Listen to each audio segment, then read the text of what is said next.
एक गांव में मनोहर और सरला नामक पति पत्नी रहते थे। मनोहर बहुत ही अच्छा और आदरणीय आदमी था। वो मुकेश नामक एक व्यक्ति से दूध लेके अपने घर जाता था। उस दूध को उसकी पत्नी सरला उबा के ठंडा करके एक मटके में डाल के दही बनाती थी। पति पत्नी दोनों एक छोटी दही का दुकान चलाते थे। जो पैसे दही को बेचने से मिलते थे उससे अपना जीवन चलाते थे।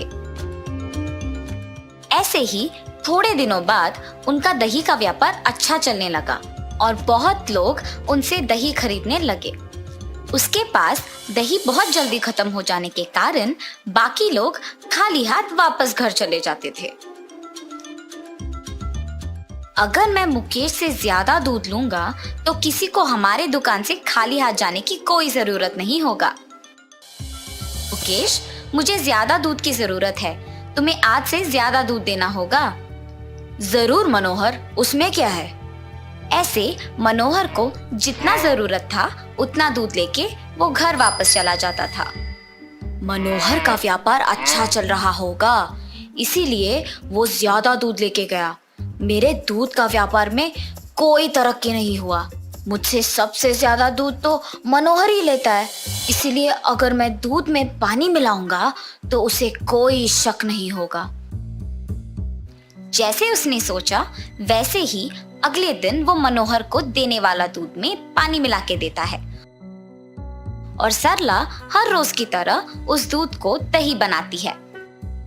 अगले दिन जब मनोहर ने उस दही को देखा तो वो दही टूटा हुआ बना था और अगले दिन भी वही हुआ था। सरला, आज भी दही वैसे का ही बना है। इस बात के बारे में हमें कुछ करना होगा, वरना व्यापार को आगे नहीं ले जा सकेंगे। हाँ जी, पर अगर दूसरा दूध वाला भी ऐसे ही नहीं करेगा, इसका क्या भरोसा। अगर हम ही गाय को लेके एक भरोसेमंद आदमी को उनका देखभाल करने के लिए रख देते तो हमें दूध के बारे में सोचने की भी जरूरत नहीं पड़ेगा ना। सही सोच है सरला, बिल्कुल करेंगे। मैं कह देता हूँ उसे कि हमें अब दूध नहीं चाहिए। और उनके योजना के अनुसार वो दोनों गाय को लेकर एक भरोसेमंद आदमी को उनकी देखभाल के लिए रखते हैं और मनोहर ये बात मुकेश को कहने के लिए निकल पड़ता है। मुकेश, मुकेश! अरे मनोहर, इस वक्त पे क्यों आए हो? कुछ नहीं, बस इतना कहने के लिए कि आज से आपको हमें दूध बेचने की कोई जरूरत नहीं है।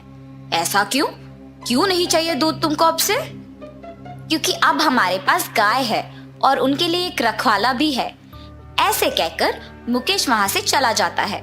अच्छे गुणवत्ता वाली दूध से दही बनाने के कारण बहुत लोग मनोहर के दुकान से खरीदते थे और इसकी वजह से उनका व्यापार भी अच्छा चलता है और वो दोनों सुख संपत्ति से जीते हैं। हर रोज की तरह जब मुकेश दूध देने बाहर निकलता है तो वो मनोहर के दुकान में दही के लिए लगी भीड़ देखता है। इस गांव में मनोहर का व्यापार बहुत अच्छा चल रहा है, इसीलिए मेरे पास दूध बंद करके उसको अब खुद गाय को खरीदने का साक्षाम है। उसका दुकान को ही बंद करवा दूंगा। ऐसे सोचकर वो अपने घर की फंक्शन में भजन के लिए बहुत लोगों को बुलाता है और दही के लिए मनोहर के दुकान को जाता है।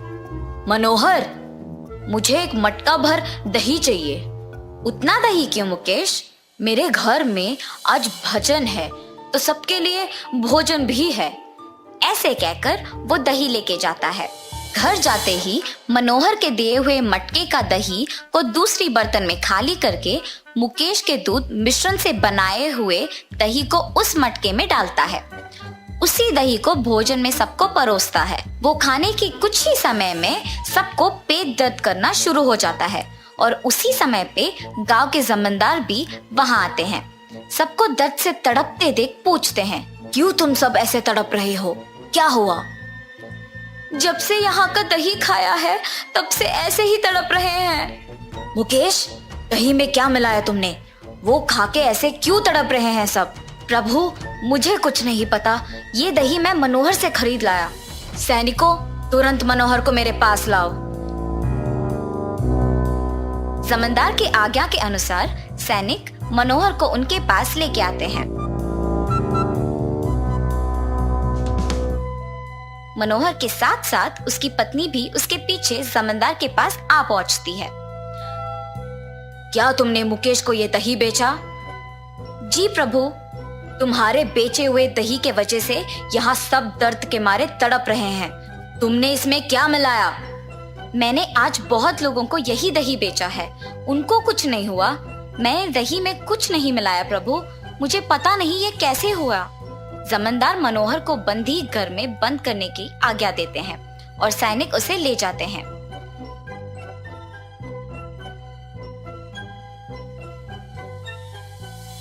ये कैसे हो सकता है? हमने तो कुछ नहीं किया।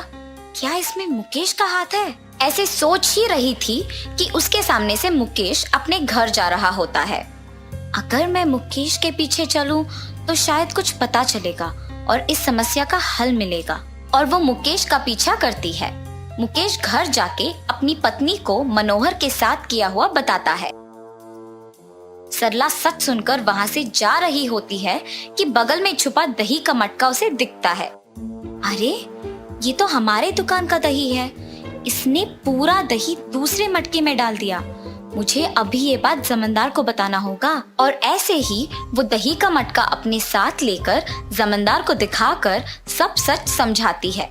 जमींदार अपने सैनिकों को मनोहर को मुक्त करके मुकेश को बंदी करने की आज्ञा देते हैं और सैनिक जमींदार का कहा मानकर मुकेश को बंदी कर देते हैं।